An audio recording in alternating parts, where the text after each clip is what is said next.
B'investiment ta' Miljun u €500,000 l-Gvern nieda mill-ġdid żewġ skemi li jistgħu jiffinanzjaw sa 80% tal-istudji f'livell ta' masters u dottorat.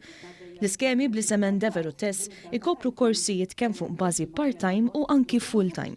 Josephine Sultana, koordinatur tal-iskemi, qalet li din hija l-ħames sejħa tal-Endeavor u qed issir b'investiment ta' €1,500,000 mill-Fond Soċjali Ewropew. Fil-każ tal-Endeavor jistgħu japplikaw biss dawk li se jkunu jiffollowjaw programmi f'livell 7 tal-qasam Malti għall-kwalifiki, normalment ikunu fil-livell ta' masters jew postgraduate diploma li ma jridux ikunu aktar minn 3 snin.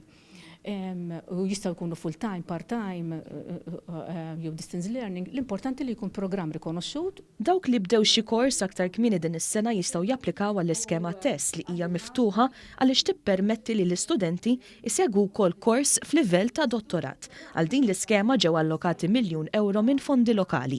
Hemm 14 il-qasam ta' priorità sew fuq l-Endeavor u sew fuq it-Tess huma l-istess biex niffaċilitaw il-ħajja tal-istudenti.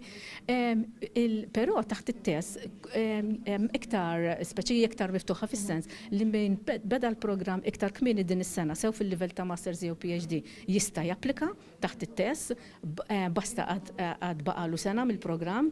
Dawk li anke japplikaw fi snin preċedenti bdew il-kors tagħhom fi snin preċedenti jistgħu japplikaw ukoll basta għad baqalhom sena mill-programm. Kif ukoll dawk li għadhom ħajibdew il-programm tagħhom illum. Il-Ministru għall-Edukazzjoni Evarist Bartolo qal li s-sena li għaddiet applikaw mal-400 student ta' etajiet differenti. Fil-fatt is-Sinjura Sultana qalet illi anki l-adulti qed jirrealizzaw illi fid-dinja tal-lum huwa importanti li tkompli ttejjeb il-ħiliet tiegħek biex tibqa' kompetittiv. Qed jirrealizzaw li importanti li jkomplu bl-edukazzjoni tagħhom f'livell terzjarju sabiex huma stess ikunu kompetittivi huma stess għax illum għandek x'għandek kif ngħidu m'għandek xejn. Fil-fatt taħt l-Endeavor min tiġa għandu masters jista' japplika dik xi ħaġa oħra li tipprovdi l-iskema Tess.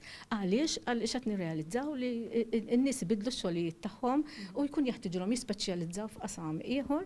Is-Segretarju Parlamentari Aron Farrugia qal li l-iskema Endeavor hija risposta għal diversi sfidi li għandna iżda wkoll għodda meħtieġa biex neċċellaw fi żmien illi ġej.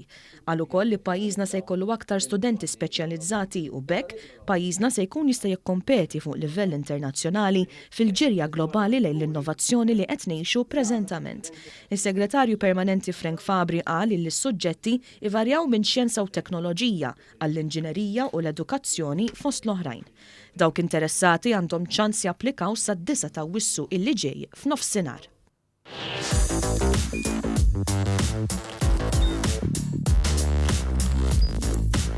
Idħol fuq one.com.mt u hemmhekk tista' tara l-programmi kollha li jxandru fuq One permezz ta' One Play.